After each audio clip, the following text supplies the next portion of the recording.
მე ვარ ბადრი სულაძე, პოეტი, ისტორიკოსი, ეთნოგრაფი, ამჟამად საქმიანობ და ჩემი ყოველდღიური რეჟიმი უკავშირდება საქმიანობის თვალსაზრისით ღიაცის ქვეშ ეთნოგრაფიულ მუზეუმს, რომელიც თბილისში კუსტ-ბასთან ახლოს მდებარეობს და მე მგონია რომ ჩემი საქმიანობაც და ლიტერატურული, ასე ვთქვათ, მოღვაწეობაც სინთეზშია ერთმანეთთან, იმიტომ რომ მე ხშირად ჩემ პოეზიაში ვეხები იმ ყოფით საკითხებს, რომელიც დაკავშირებულია ეთნოკულტურასთან, რაჭასთან, არა მარტო რაჭასთან, მე თვითონ რაჭველი ვარ, ჩემი სოფელი იქ არის და წარმოშობა რაჭას უკავშირდება, მაგრამ უფრო მეტად მთლიან საქართველოს მოიცავს ჩემი აზროვნება და ის გადატანილი ეთნოგრაფიული მუზეუმის ყოველდღიურ საქმიანობაშიც მე მავსებს და რაღაცნაირად მაბედნიერებს ის, რომ ეთნოგრაფი მქვია დღეს, რომელიც სწავლობს ჩვენი ხალხის ყოფით საკითხებს და მატერიალურ კულტურას და სულიერს და ასე შემდეგ. ლიტერატურულ საქმიანობას რაც შეეხება, ეს შემოიფარგლება სადღეისოდ 9 პოეტური კრებულის ავტორი ვარ. აქედან ვიტყოდი, რომ ბოლო კრებული, რომელსაც ზახველის სისხლი ქვია, არის გამარჯვებული მუზა 2024-ის ლიტერატურული კონკურსის, რომელიც მწერალთა სახლმა ჩაატარა. გარდა ამისა, ცოტა უხერხულია შეიძლება საკუთარ წარმატებაზე საუბარი, მაგრამ ვარ არაერთი ლიტერატურული კონკურსის მონაწილე,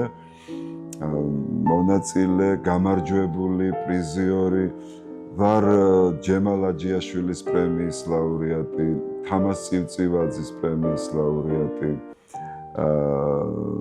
არაერთი კონკურსის პრიზიორი და ყველაზე მეტად შემიძლია გამოვყო და ამას ნამდვილად შეგნებულად ვამბობ, მთელი ჩემი შეგნებით ვამბობ, რომ ეს არის ლექსების გამოფენა, რომელიც ბათუმში ტარდება. 3-ჯერ ვიყავი ამ კონკურსის მონაწილე, ფინალისტი, ასე ვთქვათ და 2019 წელს გავხდი გამარჯვებულიც და ეს ჩემთვის დაუვიწყარი შთაბეჭდილება და დაუვიწყარი ემოცია, რაც მე ბათუმში იმ დღეს მივიღე და გამინაწილა იქ მყოფმა საზოგადოებამ ეს სიყვარული. ძალიან ხშირად მსმენი ასეთი რამ პოეტებისგან განსაკუთრებით, რომ ლექსის წერას იწყებენ ადრეული ასაკიდან, თქვათ, გაუცნობიერებელ ასაკში, პატარა ბავშვისგან ცოტა უცნაურია, ხო, რომ სურვილი ქონდეს ლექსი დაწეროს. ეს არ არის, რა თქმა უნდა, ლექსი, ეს არის სურვილი, მსგავსი სიტყვების ერთმანეთთან მოხმობა, დალაგება და მე ასე მახსოვს ჩემი თავი, ჩემი ბავშვობა მახსოვს სწორედ, იცით როგორ, მაგალითად რაღაცა ილუსტრაციას ვნახავდი წიგნში, იქ ლექსიც იყო, რომელიმე ავტორის, ან რაღაცა პროზაული ნაწარმოები იყო, შეიძლება პატარა მინიატურა, რაღაცა ნოველა და მე იმ სურათთან მიმართებაში მიჩნდებოდა სურვილი, რომ ჩემი რაღაც მეთქვა. ლექს ვერ დავარქვი. ანუ ძალიან ღრმა ბავშვობიდან იწყება დამოკიდებულება სიტყვასთან, ლექსთან. მაგრამ შემდეგ, აი მე სულ ვიყავი აი ამ გარემოში, ამ ლექსის წერის ატმოსფეროში, დედას მინდოდა ლექსით მოვფერებოდი, რაღაც მიმელოცა,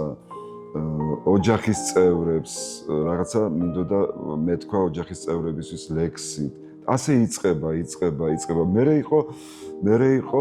სკოლის პერიოდში, რა თქმა უნდა, სულ წერდი. მერე სამხედრო სამსახური ჯარში, ეს იყო ნოსტალგია, ეს იყო მონატრება დედის, მშობლების, მეგობრების, იქ ძალიან აქტიურად წერდი. იმდეს წერდი, რომ მე ვინახავდი, ხა იმის საშუალება არ იყო, რომ ვინმესთვის მეჩვენებინა და ძალიან ძიმეთ მახსოვს ერთი ეპიზოდი, როდესაც ეს ჩემი ფურცელ ნაგროვები ლექსები მე სადღაც დავკარგე. ეხლა რომ ვიხსენებ, ისე გული მწყდება, ნეტა რას ვწერდი მაშინ, ნეტა რა ემოცია იყო. შემოდგომის სერენადა, მე ვადევნებ თვალს იქიდან მოყოლებული, რაც ეს ფესტივალი არსებობს, გულშემატკივრობ და მიმაჩნია ერთ-ერთი გამორჩეული ფესტივალია, რომელიც კიდევ უფრო ძლიერდება, კიდევ უფრო იძენს მასშტაბებს და რა მომწონს, იცით რა მომწონს ზოგადად ფესტივალებში რა მომწონს. ეს არ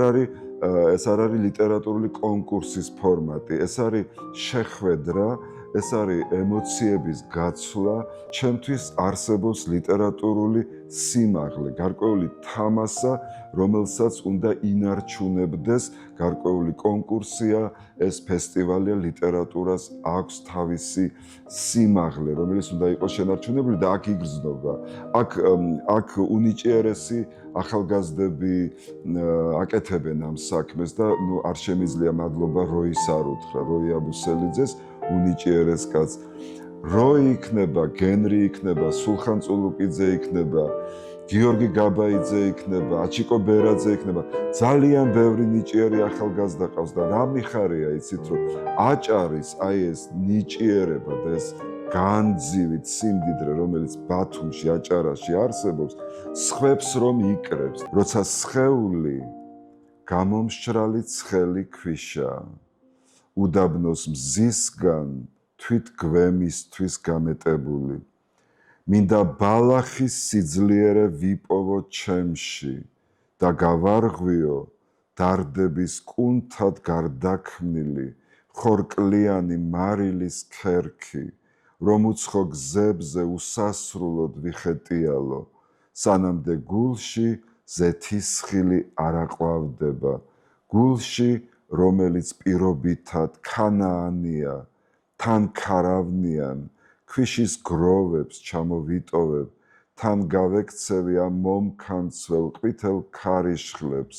და გავიყოლებ ბაობაბების ღეროების ლორწოვან სისქეს, როგორც იმ იმედს, აკლემებს ყელზე რომ შეაბეს ზანზალაკებად, სხვა მზეს მოვძებნი, არა ცხელს და არა ნერვიულს, არამედ იმზეს, დედაჩემის ყვითელ კაბას რომ ვადარებდი, ან თითბრის ტაშტში, სამურაბედ დაჭრილ გულაბებს, მივალ გულამდე, სადაც ყოველთვის ეღირება ბრძოლა იმისთვის, რომ მზეს, სახეზე არ შეახმეს თბილი ნათება, დღისით ქათმებმაც თუ იციან ცისკენ ახედვა, მადლიერებით სასურველი წყლის და ლევისას, რომ შვიდად იგრძნონ თავი, რადგან მზე კვლავ ცაზეა, ამოქარგული წიწილების ყვითელი ფრთებით, მეც დიდი თმენით უნდა შევძლო და გაუფრთხილდე ჩემს წილ მზის სითბოს, რომ ცხელი დისკო დავუტოვო შალის ჯეჯიმებს და მე კი გავთბე მათ ხაოებზე წაკიდებული იმ ცეცხლის სუნით, მამაჩემის ნაწვიმარ პალტოს რომ გამახსენებს და ზეცა წვიმის წვეთოვანსაც დამკიდებს თავთან, მერე რომ შვიდად გადამისხას ძახველის სისხლი, რაც ვიცი მიხსნის როგორც ბალახს ქვიშრობებისგან, რომ გავარღვიო დარდების კუნთად გარდაქმნილი ხორკლიანი მარილის ქერქი და უცხო გზებზე უსასრულოდ ვიხეტიალო, სანამდე გულში ზეთისხილი არ აყვავდება.